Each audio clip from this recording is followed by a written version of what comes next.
श्रीरामचन्द्र कृपालु भज मन हरण भव भय दारुणं नवकञ्जलोचन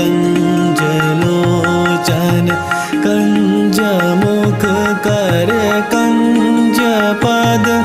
कञ्जारुणं श्रीरामचन्द्र कृपालु भज